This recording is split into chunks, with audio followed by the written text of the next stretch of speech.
Win Nung U was for 3 years a political prisoner in Burma's notorious insane prison.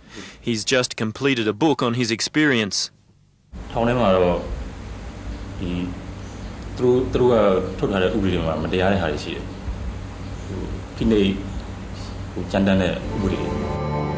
Amnesty International, Human Rights Watch Asia and Images Asia have documented hundreds of cases of child abuse.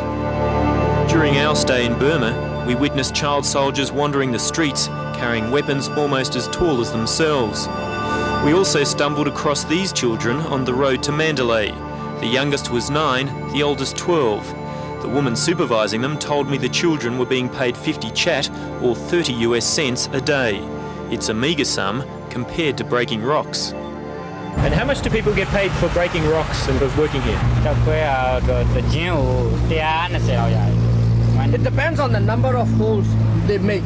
One hole, 120 chats. Each person can finish 2, so that means he earns about 240 chats a day. The road is being built to accommodate the expected influx of tourists, which the government hopes to attract with its promotional Visit Myanmar year. It's been built using conscripted villages, which the government claims is no more than a form of taxation. But Amnesty International claims 2 workers who tried to escape were executed by soldiers, 8 were beaten and 1 hacked to death with a hoe. It's documentation such as this which is giving pressure groups in the United States the power to threaten consumer boycotts on US companies doing business in Burma. Joe Pang was one of the first to feel their wrath. He lost large contracts with name brands Liz Claiborne and Eddie Bauer after the American companies were threatened with boycotts. If there's sanctioning, who suffer? The Myanmar people had no job. The young people who should be working, loitering in the street and become bad element in the society. And if it gets worse, instead of Vietnam boat people, you have Myanmar boat people all over ASEAN. Well, Pepsi may have dumped its 40% stake in its operations here in Myanmar, but just across the road at a factory in Morbi on the outskirts of Yangon, bottles bearing the company's logo continue to roll off the production line. And it's not the only Western investor to be seen pulling the pin here. Levi's Jeans was one of the first American companies to abandon the country. And recently, brewers Heineken and Carlsberg also announced their withdrawal, which they've blamed on international pressure. The fate of the 2 European brewers was sealed after the death in custody of the Scandinavian and Swiss Honorary Consul General James Leander Nichols. The Anglo-Burmese businessman was jailed for 3 years on charges of failing to register a multi-line telephone and 2 facsimile machines. Met Holm was a close friend of Leo Nichols. She says his real crime was his close friendship with Suu Kyi. He was buried within hours of his death. There's been no autopsy. I know the Danish government is asking for an autopsy. I know his son is asking for an autopsy. Denmark is now pressing the European Union to impose sanctions against Burma.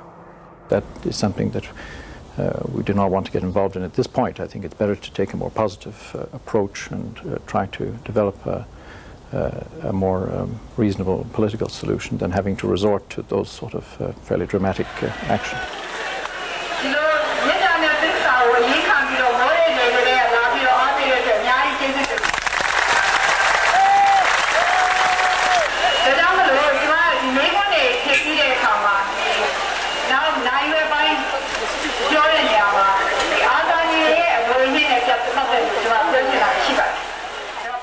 A lot of the letters complain about the injustices that are going on in Burma, and I read these letters out so that everybody should know what is happening, and also because we can use these letters to explain our political views, our vision for the kind of country that we want. Following the ASEAN conference, where do you think Burma is now in terms of democracy? I don't think we should talk about where Burma is in terms of democracy now, but where Burma is at all. And we do not think that it is in a very healthy situation. Do you think Burma has become a symbol of the cultural divide between East and West? I do not think so. I don't think we should think of it in terms of engagement versus isolation or East versus West. What we should think of is in terms of the policies that are best suited to bring about the necessary changes in Burma. Sanctions do not necessarily equate isolation. What sort of engagement policies then would help Burma? We think that the the kind of engagement policy that would be really constructive is one which would make it quite clear to those who are governing Burma now that unless they can create a situation where there is public confidence, there can be no progress economically or otherwise, and that it is no use trying to separate the economic issues from the political ones because they cannot be separated.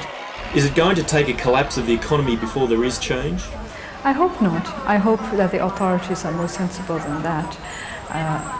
I think I would like to make the point that the ill health of the economy now has nothing to do with us, as some people seem to think it is. What would you accept if SLORC knocked on your door this afternoon and said we would like to enter into dialogue?